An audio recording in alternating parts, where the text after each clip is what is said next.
No sertão da Bahia, onde o sol abre o dia como uma lâmina dourada e a poeira sobe leve, quase doce, existia uma fazenda pequena enraizada num lajedo antigo.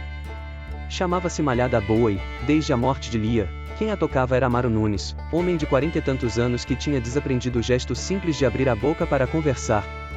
O silêncio lhe caía como um couro grosso sobre os ombros, não por altivez, mas por cansaço. A casa, de alvenaria simples e varanda baixa, guardava ainda um sino de vento pendurado por Lia numa tarde em que prometeram, rindo, que seria o barulho de boas notícias. Depois que ela partiu num parto difícil que levou junto o filho que não chegou a respirar, o sino continuou pendendo, abanado por brisas que Amaro fingia não ouvir. Ele cuidava do gado, das roças minguadas de feijão de corda e mandioca, e dos papéis de dívidas que pousavam na mesa como pássaros cinzentos, insistentes. Entre a casa e o curral, o cheiro de sal mineral e capim seco misturava-se a lembranças que ardiam mais que o sol do meio-dia. Nesse tempo, as chuvas falharam, o açude baixou, e Amaro aprendeu a contar os dias pelo barulho do carro-pipa que não chegava. Quando a notícia de que o banco pressionava os atrasados correu pela região, ele resolveu, sem alarde, que iria à cidade. Parou a F1000 azul na sombra rarefeita de um oitizeiro e subiu a rua movimentada, entre cheiros de café coado, cuscuz no vapor e couro novo nas bancas. No banco, entregou papéis e recebeu cálculos em troca, nomes de programas, prorrogações possíveis, comprovantes que ainda precisavam ser colhidos. Saiu à rua com a sensação de quem atravessa um rio de gente e ruídos sem ter molhado os pés. Foi então que um braço pequeno tocou o seu. Uma menina de vestido de chita, laço azul no cabelo, olhos castanhos imensos, olhou para ele como quem reencontra um porto. Na confusão de vozes, a palavra que ela disse abriu nele uma fenda silenciosa, antiga e funda. Não foi um chamado que pedia resposta, foi um reconhecimento que colocava de pé algo que ele julgava desfeito para sempre. Como quem segue o fio de uma história que não teve coragem de começar, Amaro atravessou a estrada batida e chegou à vila do Salobro, onde uma mulher de 30 e poucos, Rita, lavava roupas num tanque e pendurava panos que balançavam na poeira. A casa simples de taipa rebocada deixava ver, de longe, a valentia doméstica de quem segura a vida com as duas mãos. A verdade que esperava na varanda não era uma sentença, mas um arranjo possível entre o que a vida dá e o que a gente aguenta. Rita não vendia certezas, oferecia o fato incontornável da infância, uma menina que precisava comer, estudar e dormir sem medo. A aproximação entre eles não foi feita de promessas, mas de olhares que se seguram quando já não há mais onde se apoiar. O rosto da menina, Luzia, refletia a mesma teimosia no queixo e a mesma sombra nas pálpebras que o espelho de Amaro lhe devolvia pela manhã. O passado contava um encontro breve numa festa de São João, o presente pedia um gesto humilde, olhar para a criança e não fugir. A chuva caiu naquela noite na Malhada Boa como quem pede licença para entrar e, ao mesmo tempo, toma posse da casa inteira. O cheiro de terra molhada subiu do chão rachado, a água bateu de leve na varanda, e o sino de vento, enferrujado de silêncios, emitiu um som claro, curto, como se ainda se lembrasse do motivo para ter sido pendurado ali. Foi a primeira vez, em muito tempo, que uma palavra escapou da boca de Amaro sem esforço, não para alguém, mas para o mundo. Na segunda-feira, ele foi ao Sindicato dos Trabalhadores Rurais e encontrou em Dona Candinha, presidente pequena de corpo e grande de voz, o tipo de amparo que a burocracia às vezes tem quando veste a roupa de gente. Entre laudos e carimbos, surgiu o nome de um programa e, num gesto quase despretensioso, o de uma menina da vila do Salobro que a escola considerava esperta, observadora e boa de escrita. O nome soou natural, como se a conversa apenas confirmasse o que o coração já vinha redigindo, Luzia. No dia de campo, montado com improvisos e capricho, a Embrapa falou de cisternas calçadão, barraginhas e palma forrageira, e o Sebrae trouxe planilhas que prometiam ensinar o queijo a pagar a conta de luz. Amaro caminhou entre coxos feitos de pneus, mudas de sabiá e demonstrações de pequenas tecnologias que, somadas, fazem a diferença quando o céu não ajuda. Viu Luzia se aproximar com um caderno espiral apertado ao peito e um cachorro vira-lata que abanava o rabo como quem bate palmas. Os olhos da menina corriam para tudo, o modo de as vacas disputarem o coxo, a sombra curta das cercas, o brilho do suor no lombo dos bois. O pensamento dela, curioso e prático, começou a fazer perguntas em forma de ideias: 2 coxos, menos briga, um bucajá na cerca, sombra lenta mais certa. A partir daí, Amaro percebeu que a sua mudez não era incapacidade, era um medo. E que medo, quando colocado diante da inteligência tranquila de uma criança, às vezes se reorganiza, como poeira que desce no fundo do copo depois de um leve toque. Ele abriu o portão da Malhada Boa para a menina com uma naturalidade que o surpreendeu. A vaca mais velha, Joana, reconheceu nela a calma que os animais pressentem. A cozinha, pequena e limpa, devolveu ao ar o cheiro de alho socado e feijão de panela de ferro. O rádio distante de um vizinho trouxe um reggae baiano que não pedia licença para entrar e, quando Amaro serviu a comida, o gesto tinha a solenidade discreta de uma bênção que não precisa de palavras. Naquela noite, a casa ganhou um ruído novo, quase imperceptível, o de passos pequenos que varrem o chão com a pressa de ajudar, o de uma respiração leve que se acomoda no silêncio alheio sem incomodar, o de um cachorro que aprende onde deitar para fazer parte sem ocupar espaço demais. A vizinhança, como sempre acontece onde a vida é partilhada, tomou para si o direito de comentar. Houve quem celebrasse a possibilidade de um homem encontrar, de repente, uma razão simples para desatar os nós do peito. Houve quem risse por dentro de pendências antigas e preferisse vestir o caso com a roupa estreita da maldade. O mundo é feito dos dois tipos, e a fazenda ficou no meio, recebendo olhares que ora queriam ajudar, ora perscrutavam em busca de rachaduras.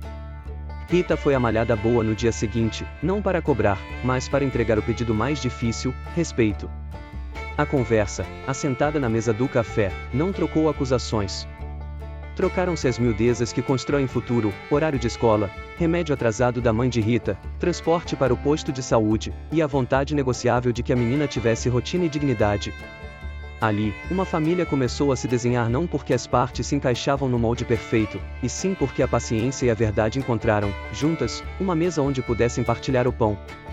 Amaro passou a levar Luzia à escola, e a estrada batida virou espaço de descobertas. Ficou sabendo que ela gostava de redação, que as frações lhe quebravam o juízo, que escondia desenhos por receio de zombaria, e que tinha vontade de nomear os animais com palavras de livro. À tarde, construíram barraginhas com a ajuda de Zé de Anésia e de 2 rapazes do programa municipal. A chuva de 15 minutos que caiu num fim de tarde testou a eficiência dos semicírculos de terra e encheu a casa de um contentamento que parecia de São João, o mesmo brilho nos olhos, a mesma urgência em relatar o milagre pequeno, a mesma certeza de que a teimosia é uma forma de fé sem sobrenatural. Na sombra do juazeiro, quando a escola devolveu à menina a crueldade antiga de ouvir que não tinha pai, Amaro encontrou dentro de si a frase que precisava estar viva para que o resto do caminho fizesse sentido. Não foi uma promessa, foi um posicionamento. Não era um se, era um é. A sugestão do teste de DNA surgiu como uma ponte para atravessar as maledicências, não como condicionante de afeto. Rita propôs, a assistente social explicou os trâmites, e Amaro, agora inteiro o bastante para não temer respostas, aceitou.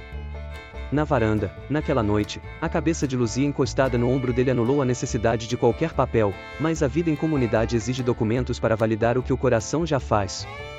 A ida ao laboratório aconteceu sem sobressaltos, e o envelope com o resultado ficou esperando o seu momento como chuva prometida no horizonte. Antes do papel, veio a vaquejada de Serrinha, que trouxe poeira, forró, couro brilhando e o desfile da valentia humana e animal. Amaro não era homem de festa, mas aprendeu a reconhecer quando a alegria de uma criança pede que a gente invente fôlego. Viu cavalos, ouviu o pega de boi, sentiu a mistura de esterco, perfume barato e milho assado. Viu, também, que a presença pode ser resposta suficiente à provocação de quem deseja recair sobre um passado pontiagudo. Havia quem risse por dentro, havia quem, calejado, soubesse que a linha que separa a arrogância da coragem é a mesma que passa entre ceder e permanecer. Amaro escolheu permanecer. A vida, no entanto, continuava exigindo contas exatas. A lâmpada da cozinha queimou no meio do jantar, o gás acabou numa manhã chuvosa, a conta de luz veio alta por causa da bomba do poço. Amaro, que fazia cálculos com uma caneta e uma calculadora teimosa, quase cedeu à tentação de esvaziar o que tinha de futuro para pagar o presente. Não permitiu. Vendeu 2 cabeças menos produtivas, conversou de novo com a gerente do banco, aceitou a orientação para legalizar um queijo artesanal com rótulo modesto e história honesta. Rita começou a fazer pão de milho para vender na vila, e a malhada boa aprendeu a respirar de outro jeito, mais curto, porém ritmado, como quem sai de uma doença longa e volta a treinar o fôlego. Quando o resultado do DNA chegou numa sexta-feira, a manhã parecia comum, mas o mundo tinha decidido alinhar suas partes. O papel confirmou que a convivência já gritava em silêncio. Nada mudou naquilo que já estava de pé, apenas ficou mais simples dizer aos outros o que entre os 3 já era lei.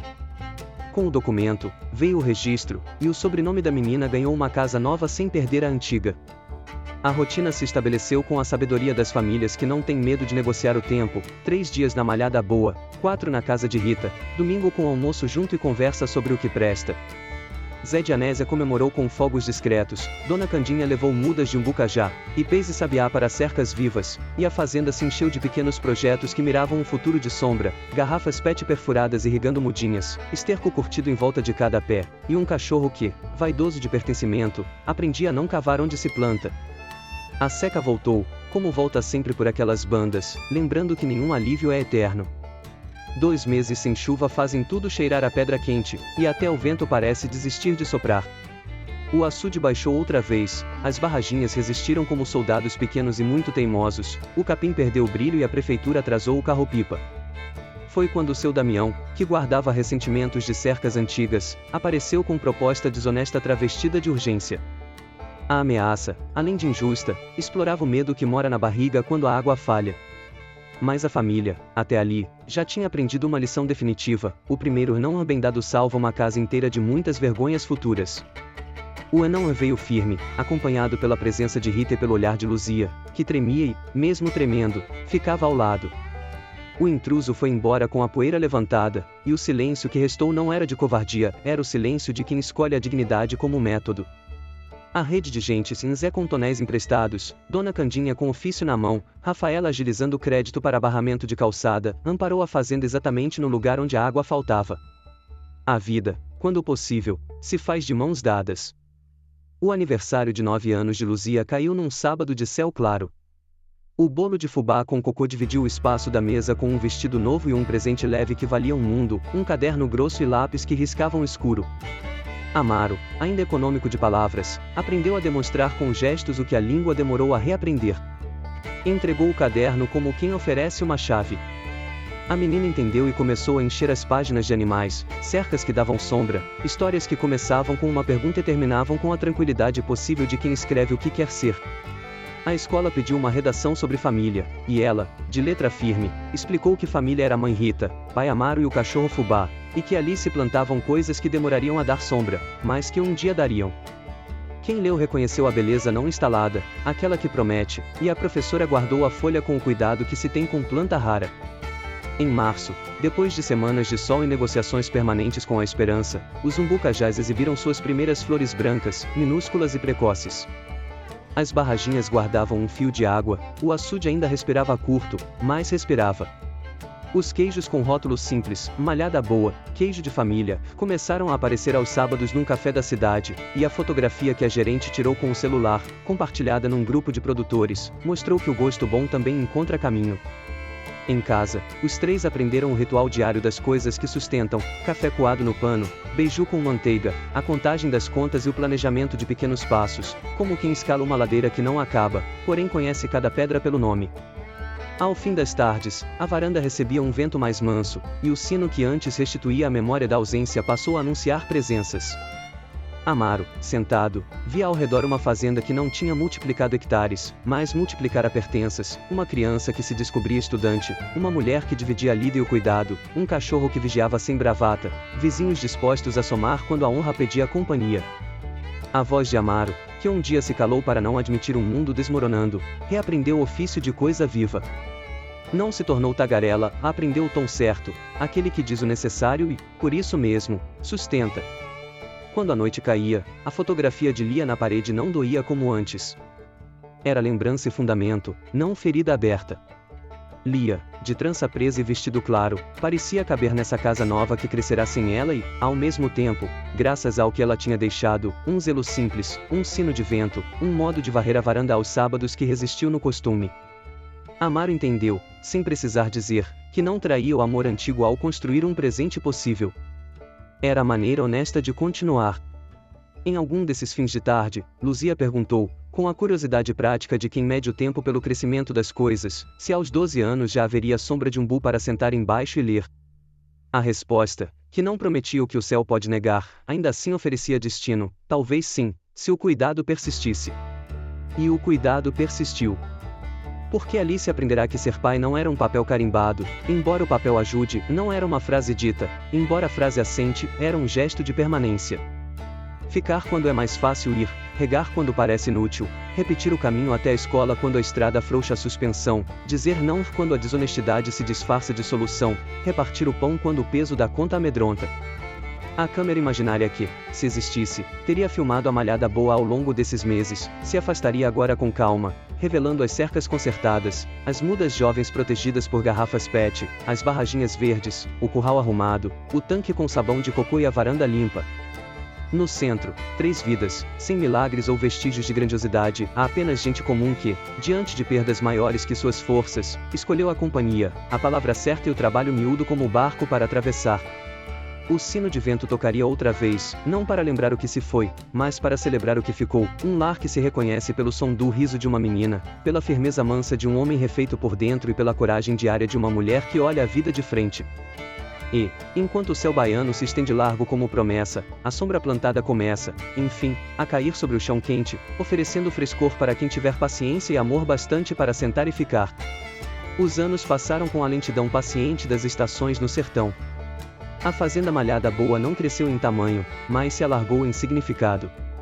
O tempo, ali, era uma sucessão de amanheceres com cheiro de café no pano e de entardeceres com a luz dourada descendo pelas cercas de arame. O sino de vento continuava na varanda, já com um pedaço gasto pela ferrugem e um som mais grave, como se envelhecesse junto da casa.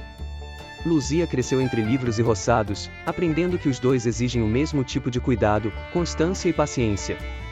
A cada novo ciclo de chuva, o açude enchia um pouco mais, e ela se lembrava do pai repetindo que nada se sustenta sem persistência.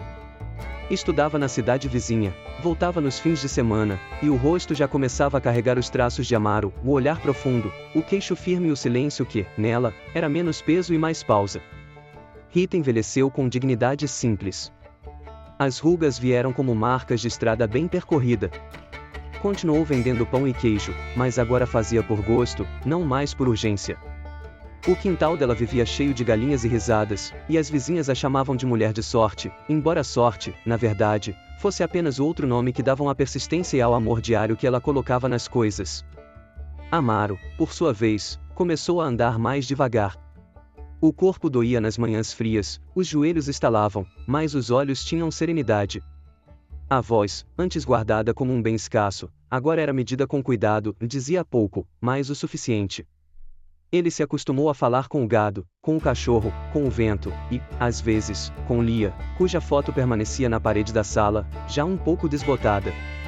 Não como lembrança dolorida, mas como testemunho do que o amor foi e ainda era, mesmo transformado. Nos meses em que o sertão endurecia, a fazenda resistia como quem sabe o valor de cada gota. Luzia, já adolescente, trouxe da escola ideias novas, ensinou o pai a registrar o queijo com selo artesanal, mostrou à mãe como usar o celular para vender pela internet, organizou a papelada para o crédito rural. As mãos dela, ainda pequenas, carregavam a inteligência prática de quem nasceu vendo a luta virar rotina. Quando completou 18 anos, Luzia foi aceita num curso de veterinária em Feira de Santana. A notícia chegou numa manhã de janeiro, com o canto de um bem-te-vi no telhado e o cheiro de café fresco se misturando ao das flores de um bucajá. Amaro ouviu a notícia sentado na varanda, sem grande demonstração, mas os olhos marejaram, discretos. A filha se aproximou, encostou o rosto no ombro dele, e o silêncio dos dois era um tipo de oração. Rita sorriu, lavando pratos na cozinha, e a água batendo na bacia parecia acompanhar o ritmo calmo da felicidade. O dia da partida chegou cedo demais. A caminhonete velha foi carregada com mala, saco de farinha, doce de umbu e queijo embrulhado. Luzia prometeu voltar sempre, e voltou. Nas férias, vinha cheia de novidades, falando das vacinas, das pastagens, dos projetos. A fazenda, com ela, reaprendeu a respirar um ar de futuro. E, com o tempo, Luzia trouxe um rapaz, tímido, de mãos calejadas, estudante como ela, que ajudava nas tarefas e ouvia as histórias de Amaro com respeito. Rita observava tudo com aquele misto de cuidado e aceitação que as mães aprendem quando percebem que o amor dos filhos começa a ter asas. Anos depois, Amaro parou de cuidar pessoalmente do gado. Ficava mais na varanda, observando o movimento da fazenda e anotando em um caderno de capa azul os dias de chuva, os nascimentos e as colheitas. Às vezes, escrevia frases curtas sobre a vida, tentando entender o que o tempo tinha lhe ensinado. O sino de vento, que ainda pendia no mesmo lugar, tocava diferente nas manhãs mais frias, e ele começou a perceber que aquele som, que um dia lhe lembrará a ausência, agora soava como gratidão. Quando Luzia se formou, trouxe o diploma dentro de uma moldura simples e o colocou sobre a parede da sala, ao lado da foto antiga de Lia. Era como se o passado e o futuro, enfim, se reconhecessem um no outro. Naquele mesmo dia, a primeira vaca registrada oficialmente com o selo da malhada boa deu cria. O bezerro nasceu forte, e Luzia, sorrindo, disse que aquele era o sinal de que o trabalho valia a pena. O tempo seguiu. A fazenda continuou pequena, mas viva. As árvores plantadas anos atrás cresceram e, enfim, começaram a dar sombra. Era ali, debaixo delas, que Amaro gostava de sentar à tardinha, vendo o céu mudar de cor. Às vezes Rita se sentava ao lado, levando um copo de café preto e uma fatia de bolo de fubá. Nenhum dos dois falava muito. Já tinham aprendido que, entre quem se ama, o silêncio pode ser a forma mais completa de conversa. Luzia passou a cuidar de fazendas vizinhas, levando conhecimento e respeito. Voltava para casa sempre que podia, agora com o marido e, mais tarde, com uma criança pequena, um menino de olhos escuros, que Amaro gostava de ver correndo atrás das galinhas no terreiro. Quando o neto chamou de vovô pela primeira vez, ele apenas baixou a cabeça e sorriu, deixando que o sino de vento dissesse o que a voz já não dava conta. Com o passar dos anos, Amaro foi se apagando devagar, como fogo que não se apaga de repente, mas se transforma em brasa. Morreu numa manhã clara, sentado na varanda, com o chapéu sobre o rosto e o sino ainda balançando leve. A morte não foi um corte, foi uma continuação. Quando o sol subiu, Rita o encontrou sereno, e a casa cheirava a café e a chão molhado, como se o mundo tivesse se preparado para recebê-lo em paz. Depois do enterro, Luzia voltou para casa com o filho pela mão. A fazenda seguia igual, e o vento soprava do mesmo jeito. Na varanda, o sino tocava mais uma vez. Ela olhou para o quintal, para as árvores que já projetavam sombra larga sobre o chão, e sentiu o peito apertar e se abrir ao mesmo tempo. Lembrou-se do pai dizendo que ser pai era ficar. E entendeu que ele ainda ficava, nas cercas bem feitas, nas palavras guardadas, no cuidado que resistia, no som do vento que continuava a passar pela casa. A fazenda malhada boa permaneceu. As vacas ainda pastavam lentas, o cachorro de então dormia preguiçoso no degrau da porta, e o sino de vento, gasto e bonito, continuava a tocar, anunciando que há silêncios que não são ausência, são apenas outra forma de presença. E assim, no coração do sertão, onde o tempo nunca corre, apenas amadurece, a história daquele fazendeiro que parou de falar encontrou o seu ponto mais alto não na palavra dita, mas no eco deixado nas coisas. Porque certas vozes, quando aprendem a amar em silêncio, nunca se calam, continuam soprando no vento, embalando o som das vidas que ainda crescem sob a sombra das árvores que um dia alguém plantou com esperança.